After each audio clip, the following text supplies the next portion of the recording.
जितना हम पेड़ लगा करके और इसको हरा भरा करेंगे, मैं मानता हूं आप सब ये माइनिंग से जुड़े हुए सभी यहाँ हम बंधु हैं, आप लोग हैं, और माइनिंग का ये माना जाता है कि ये सबसे ज़्यादा पर्यावरण को कोई नुकसान होता है तो माइनिंग से होता है। लेकिन हम उसकी भरपाई जितने पेड़ों की क्षति इस माइनिंग करने से होती है, उससे अगर 10 गुना पेड़ लगा करके हम उसकी पर्यावरण की पुनर्भरण करें तो मैं समझता हूं कि ये कई गुना हम पर्यावरण को और भी स्वच्छ और सुंदर बना सकते हैं। मैंने जब ये विभाग संभाला, चाहे ये पर्यावरण को लेकर के, आज जो बिजली का उत्पादन होता है तो वो भी कोयले से होता है, और कोयले से जितना प्रदूषण होता है मेरे ख्याल से किसी से भी नहीं होता होगा। और उतना कोयला उत्पादन करके जो बिजली बनती है, थर्मल से भी उतना ही प्रदूषण फैलता है। और उस कोयले को भी उत्पादन करने के लिए जहां अधिकतर कोयला वहां मिलता है जहां जंगली क्षेत्र है, पहाड़ियां है, आदिवासी एरिया है। और मैंने जाके देखा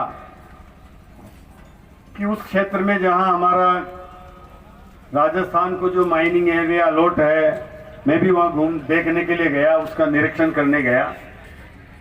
मैं ये सोचता था कि बड़े बड़े खड्डे होंगे, पर्यावरण को बहुत ज्यादा नुकसान हो रहा होगा, लेकिन वहां मैंने देखा जहां 7-8 साल से माइनिंग हो रही है, केवल हमें जो अभी वर्तमान में जहां माइनिंग चल रही थी वही एरिया लगा कि यहाँ माइनिंग हो रही है। बाकी उन्होंने मुझे बताया कि साहब हम यहाँ माइनिंग कर चुके हैं, लेकिन वो लगा नहीं कि वहाँ माइनिंग हुई हो।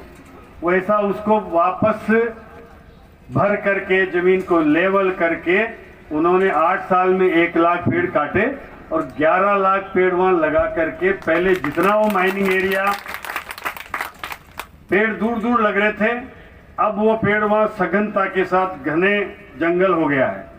वो एक उन्होंने टेक्नोलॉजी बताई कि हम यहाँ, वो कोई जापानी टेक्नोलॉजी है, उसके तहत हम ये वृक्षारोपण कर रहे हैं, जहाँ केवल इतना सघन वृक्षारोपण होता है कि वहाँ उन पेड़ों को अगर वो बड़े वृक्ष बन गए और पौधे लगा करके, तो आप 3-4 साल बाद उनमें जाना भी किसी का मुश्किल है। इतना सघन वहाँ उन्होंने वो पेड़ पौधे लगा करके उसको डेवलप किया है।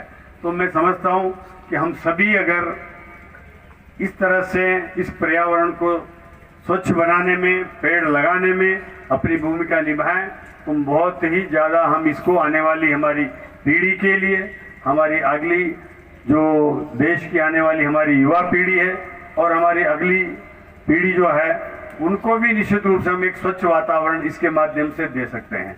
और अगर इस बारे में कोई सोच सकता है तो वो कितने आगे की सोच है, ये हमारे प्रधानमंत्री जी सोच सकते हैं। हम सबको ये प्रयास करना चाहिए। निश्चित रूप से हम आज जो भी नुकसान इस पर्यावरण को पहुंचा रहे हैं, हम हमारे आने वाली पीढ़ी के बारे में सोचें, वहाँ उस समय कितना महत्वपूर्ण होगा।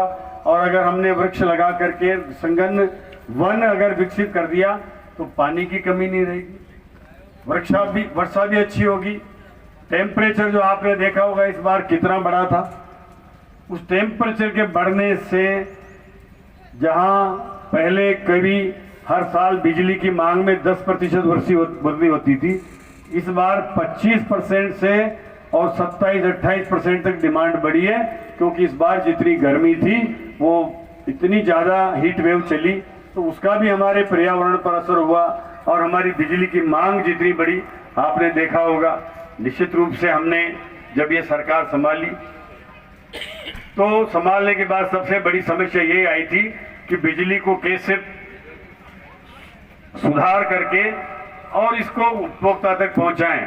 कोयले की बहुत कमी थी उस समय, हमने प्रयास किया, हमारे मुख्यमंत्री जी ने प्रयास किया, कोयला हमें केंद्र सरकार के सहयोग से भरपूर मिल गया, हमारी माइनिंग भी चालू हो गई। लेकिन फिर भी उत्पादन बढ़ने के बाद भी पूर्ति संभव नहीं थी, हमने हर संभव प्रयास किए, लेकिन इस बार जितनी डिमांड थी उतनी पूर्ति करना मुश्किल था।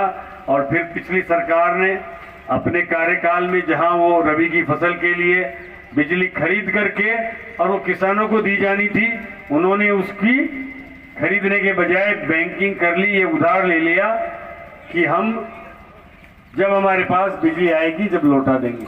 गांव में पहली जो करे था ना बोरा जी कि भाई बाड़ी से नाज ले लो, जब मारा नाज आओगे जब दे देंगे पाछे, यही करे था ना पहली। तो यानी बाड़ी से वहां बिजली ले ली और ये तो चल गया। अब वो बाड़ी लौटाबा को लोड में पा गयो, तो माने गर्मी में इतनी बिजली लौटाई साहब जितनी हम काटते थे उससे 10 गुना में लौटाना पड़ रहा था।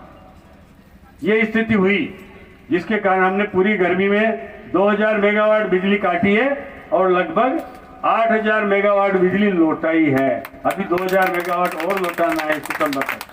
तो ये स्थिति पुरानी गर्मी, पुरानी सरकार की वजह से और उसके कुप्रबंधन की वजह से बिजली काटने की जो समस्या इस गर्मी में हमारे सब उपभोक्ताओं को झेलनी पड़ी है। निश्चित रूप से उसका मुझे बहुत दुख भी है, एहसास भी है कि छोटे छोटे बच्चे